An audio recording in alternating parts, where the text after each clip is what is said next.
होते हैं कि आपको बहुत ज़्यादा जॉइंट्स में ऐसे पेन रहता है, आप बहुत ज़्यादा मस्त लग रहा है ना, टेस्टी भी बहुत। पूरा स्ट्रिप मैंने अभी शुरू किया था और ये मेरा ऑलमोस्ट अब खत्म होने वाला।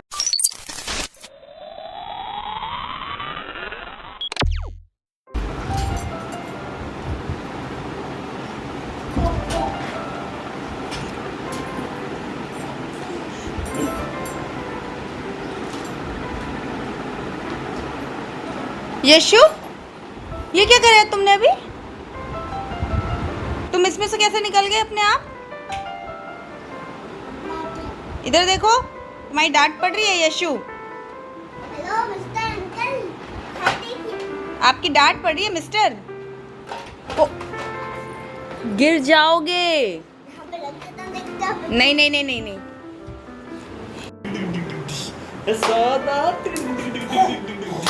यशोदा खरा खरा, यशोदा खरा खरा। Hello everyone, welcome back to my channel. और आज एक नए व्लॉग में आप सभी का स्वागत है। तो आज सबसे नई चीज़ जो है वो है मैंगो। अभी फर्स्ट टाइम हम लोगों ने मैंगो खाया था, तो ये मैंने यश के लिए थोड़ा सा निकाला था। और इवनिंग का टाइम है तो मैं उसे इवनिंग स्नैक में ये दे रही हूँ। इवनिंग में मैं उसे 6 बजे के आसपास मतलब 6 बजे के आसपास मैं दे देती हूँ कोई भी फ्रूट वगैरह। 7 बजे के बाद में से कोई फ्रूट नहीं देती हूँ, तो कोशिश मेरी रहती है 5 से 6 के बीच में देना।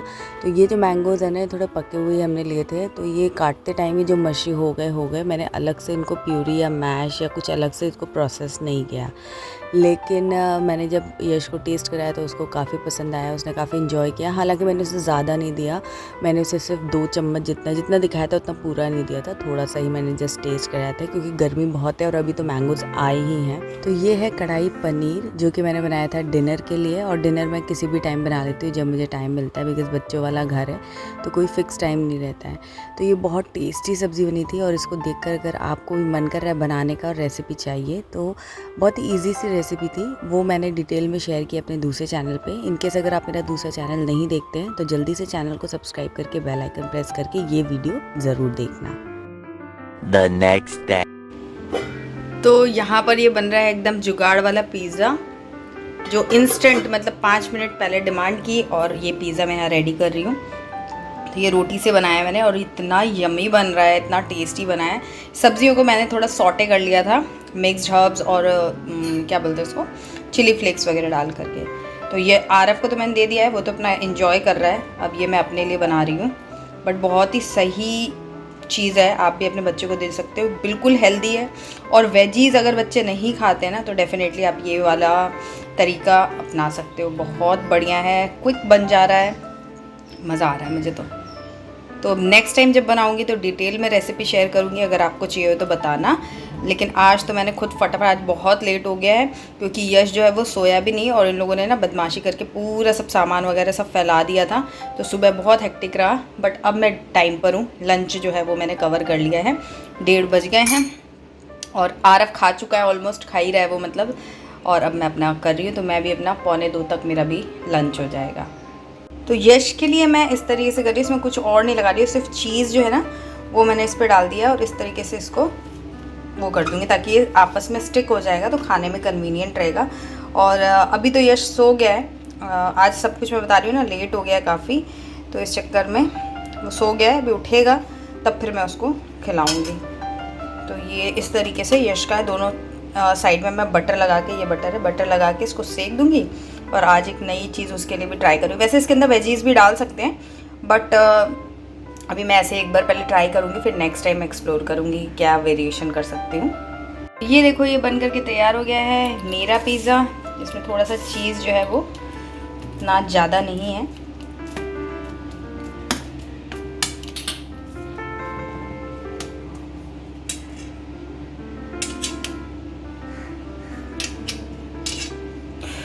बहुत गर्म है बट आप देख सकते हो कितना मस्त लग रहा है ना, टेस्टी भी बहुत है।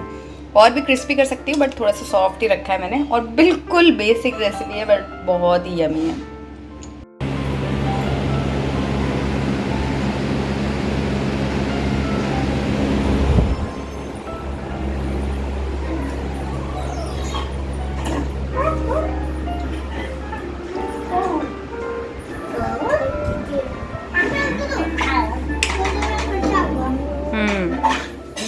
पॉज करो 1 मिनट।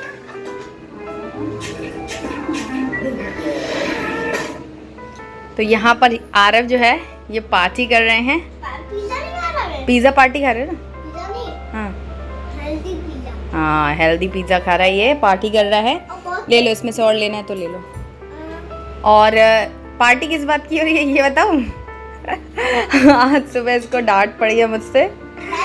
डांट पड़ने के बाद फिर जब हमारी दोस्ती हुई है, फिर अब हम लोग बेस्ट फ्रेंड वापस से बन चुके हैं, गंदा है ना? आज गंदा है। कोई बात नहीं, अब तो बेस्ट फ्रेंड्स बन चुके हैं। तो वहाँ पर यश सो रहा है, तो फिर आरव कुछ कर नहीं पाता, यश को जगा देता, तो इसीलिए दोस्ती के लिए इसको पार्टी करने के लिए मैंने बोला कि ठीक है यहाँ बैठ के खा लो। वैसे यहाँ बैठ के खाता नहीं है ना, हाँ। डाइनिंग टेबल पे ही खाता और है। वैसे हाँ टीवी खा गिराया तो नहीं है ना? गिराया तो नहीं? ठीक है, पैर ठीक से रखो। ये क्या कर लिया ये कैसे बैठे हो? चलो एंजॉय करो, मैं आती हूँ। एक और मैंने अपने लिए चढ़ाया ना, वो लेके आती हूँ।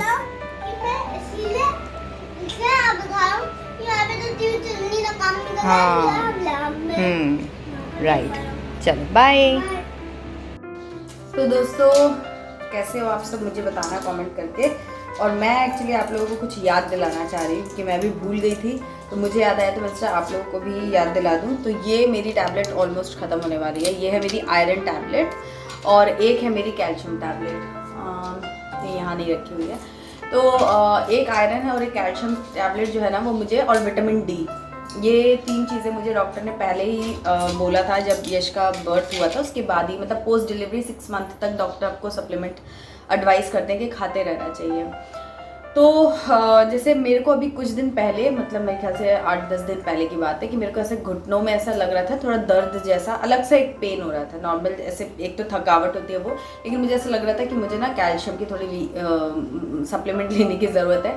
तो उस टाइम पर मुझे याद आया कि अभी मैं बहुत दिनों से कैल्शियम, आयरन, ये जब से मैं ट्रैवल पे थी उसके बाद से आई हूँ ना, तो धीरे धीरे चीज़ें अभी बैक टू रूटीन हो रही हैं, बट अभी तक हुई नहीं है। और ये मोर दैन मेरे ख्याल से 1 मंथ हो चुका है, तभी भी सब चीज़ें इन प्लेस नहीं हुई हैं। तो जब मेरे को पेन हुआ ना, तो मुझे याद आया कि मैं अपने सप्लीमेंट्स नहीं ले पा रही हूँ, तो इसीलिए मैंने इस दवाई को भी किचन में ही रख लिया है। कई बार क्या होता है ना, साज सजावट और ये सब के चक्कर में चीज़ें हम ऐसी जगह रख देते हैं जो एक्सेसिबल नहीं होती है। And being a mom of 2, इतना मतलब कहने के लिए बहुत छोटी सी बात है कि एक दवाई तो है, जहाँ रखी है वहाँ से जाके ले लो और खा लो, लेकिन हो नहीं पाता, वो दिमाग से स्किप हो जाता है, या जो भी आप उसको रीज़न दीजिए। बट मेरे साथ तो ऐसा हो रहा है अभी काफ़ी टाइम से कि मैंने दवाइयों को दवाइयों के प्लेस पे रख दिया है, और उसकी वजह से वो, या कभी ऐसा होता है कि मैं थक करके जैसे बेड पे बैठी तो मैं पानी लेकर के नहीं गई हूँ, तो मैं टैबलेट नहीं खा पा रही हूँ। कभी मैंने आरव से पानी मंगा लिया और मैंने खा लिया, कभी मैंने नहीं खाया, मैं भूल गई, तो ये प्रॉब्लम हो रही थी। तो अभी मैंने 2 स्ट्रिप ऑफ आयरन टैबलेट्स मैंने किचन में रखी है, एक ये ख़त्म होने वाली है और एक वहाँ पर रखी हुई है, तो ताकि मैं किचन में जब भी मुझे याद आए तो मैं एटलीस्ट टैबलेट फटाफट खा लूँ।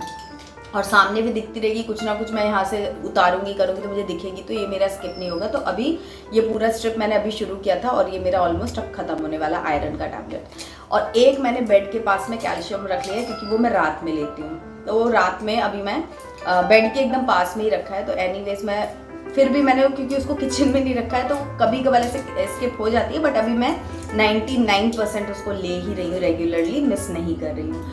तो वही मैं आप लोगों को याद दिलाना चाह रही थी कि अगर आप भी अपने सप्लीमेंट्स को लेकर के ऐसे ही मतलब गलतियाँ कर रहे हो, इररिस्पॉन्सिबल हो रहे हो, तो भुगतना आप ही को पड़ेगा। मतलब एज अ मॉम हमको ही प्रॉब्लम्स होगी, बच्चे और फैमिली को कुछ नहीं होने वाला है, इसलिए अपना भी उतना ही ख्याल रखना है। दवाइयाँ जो है, सप्लीमेंट्स जो है वो मिस नहीं करना है, एटलीस्ट फॉर 6 मंथ।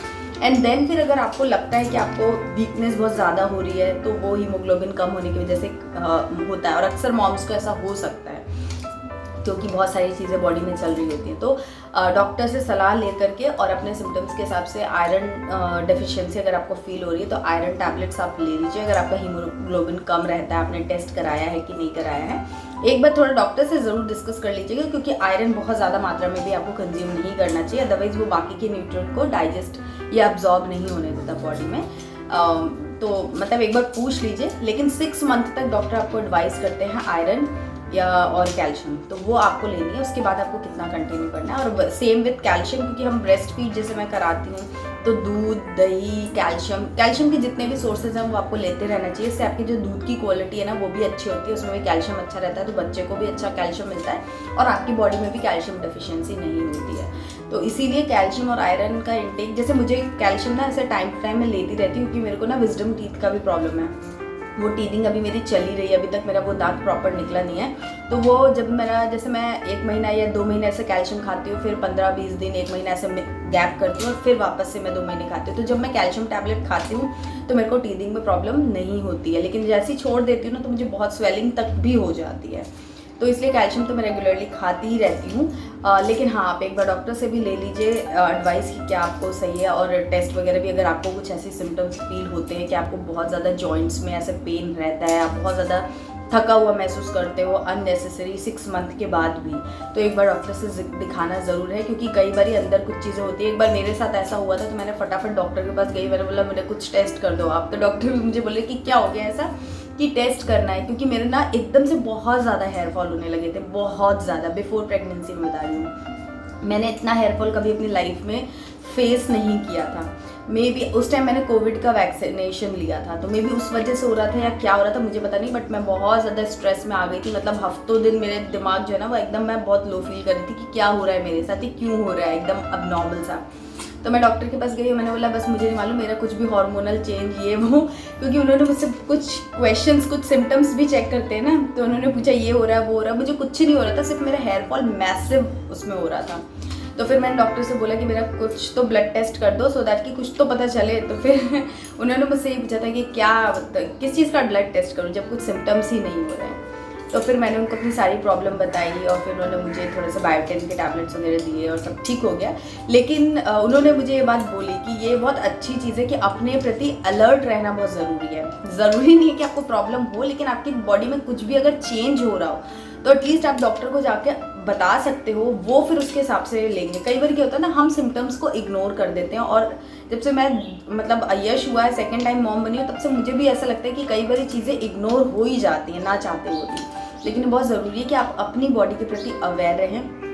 कुछ भी चेंज अगर आपको फील हो रहा है तो आप उसको नोटिस कीजिए, उसके बारे में थोड़ा पढ़िए, अगर पॉसिबल है तो डॉक्टर को बताइए, क्योंकि आजकल इतनी सारी नई नई चीज़ें आ गई हैं ना कि इवन डॉक्टर्स को भी नहीं पता है कि भाई ये सिम्टम हो रहा है तो ये बड़ी सी कोई चीज़ होने वाली है। तो क्योंकि मैंने अपनी लाइफ में कुछ लोगों को ऐसा देखा है कि उनके छोटे से सिम्टम को उन्होंने इग्नोर किया और बाद में चल के वो छोटा सा सिम्टम जो था ना वही इंडिकेटर था कि उनको इतनी बड़ी प्रॉब्लम है जो बाद में डिटेक्ट हुई, जिसकी वजह से बहुत सफरिंग हुई। तो तब से मेरे दिमाग में ऐसा रहता है ना कि कुछ भी अगर अनइवन हो रहा है, नॉर्मल से कुछ अलग हो रहा है, तो उसको नोटिस किया जाए, उसके बारे में पढ़ा जाए, डॉक्टर से डिस्कस किया जाए कि कहीं कोई फ्यूचर प्रॉब्लम तो नहीं है जो मुझे अभी हिंट मिल रहा है और मैं उसको कैच नहीं कर रही हूँ। तो वही मैं आप ये दवाइयों से मतलब मुझे लगा कि मैं आप लोगों को भी ये चीज़ रिमाइंड कराऊँ। आप लोग मुझे बताना कि आप लोग कौन कौन सा सप्लीमेंट ले रहे हो, क्या है आपका, मतलब इसके अलावा आयरन कैल्शियम के अलावा भी जैसे बायोटिन है। बायोटिन हेयर फॉल के लिए काफ़ी अच्छा काम करता है, बट वो डॉक्टर से लिखवा के अगर आप लोगे ना तो काफ़ी अच्छा उससे रिजल्ट मिलेगा। मैं अब तो मेरा हेयर फॉल नहीं हो रहा, टच वुड, मतलब ऐसे नहीं हो रहा, थोड़ा बहुत तो होता ही है, बट जब मैं बता रही हूँ तो वो बायोटिन के टैबलेट्स और थोड़ा डाइट वगैरह तो मैं अच्छी ले ही रही थी उस टाइम पर, लेकिन मेरा विटामिन डी थोड़ा कम आया था और बायोटिन के टैबलेट्स डॉक्टर ने दी थी तो उससे वो ठीक हो गया था। तो इसीलिए आप लोग मुझे बताना कि आप लोग कितना अवेयर हो, क्या है आपकी राय, कमेंट सेक्शन में बताना। चलो मैं आपसे थोड़ी देर बाद मिलती हूँ। तो ये वीडियो जो है ये यश के पापा ने बनाया है। ये दोनों ही अकेले घर पे थे। मैं आरव की स्केटिंग क्लास थी तो मैं वहाँ गई थी उसको लेकर के, और जब आई तो उन्होंने मुझे ये वीडियो दिखाया जिसमें ये बदमाशी के लेवल्स जो है वो क्रॉस करता ही जा रहा है। आपने देखा था स्टार्टिंग में मैंने आपको दिखाया था, तो अभी हमने वॉकर जो है ना वो उठा करके रख दिया है। वॉकर में बिल्कुल भी सेफ़ नहीं है क्योंकि ये निकल जाता है और गिर गया, चोट लग गई तो प्रॉब्लम होगी। और आज शाम को उसने ये नया एक कारनामा किया है कि ये इसके ऊपर चढ़ गया जैसे तैसे भी। तो ये कितना डेंजरस है, ये खुल भी जाता है, लेकिन मतलब इसको बहुत बचा करके रखना पड़ रहा है इस वक्त। इसके साथ के बच्चे इतने बदमाश नहीं है जितना ये बदमाश, क्या मतलब एडवेंचरस है ये कह सकते हैं। ऐसे बदमाश कुछ नहीं, बदमाशी ऐसे नहीं करता है, बट ये एडवेंचर करता रहता है जिससे हमें बहुत डर लगता है। तो इसलिए ना पूरे टाइम इसको देखते रहना पड़ता है। टाइम कहाँ चला जाता है पता नहीं चलता है। दिखने के लिए कोई काम नहीं हुआ, कुछ काम ऐसा विशेष नहीं किया, लेकिन इसको संभालना एक अपने आप में बहुत बड़ा एडवेंचरस टास्क है एज अ पेरेंट हमारे लिए। तो बस ये वीडियो मैं यहीं पर एंड करूँगी। अगर आज का वीडियो आपको थोड़ा भी अच्छा लगा तो प्लीज़ लाइक ज़रूर कीजिएगा और कमेंट करके मुझे बताइएगा कि आपको सबसे अच्छा इस वीडियो में क्या लगा। चैनल को सब्सक्राइब करके बेल आइकन प्रेस करना बिल्कुल ना भूलें। और अभी मालिश के वीडियो, रूटीन वीडियो मैं शूट कर रही हूँ, तो वो सब भी आएंगे जल्दी ही, तो इसलिए चैनल पर बने रहिए। इंस्टाग्राम पर भी मुझे फॉलो कर लेना। मैं मिलूँगी आपसे नए वीडियो में, तब तक के लिए बाय एंड टेक केयर।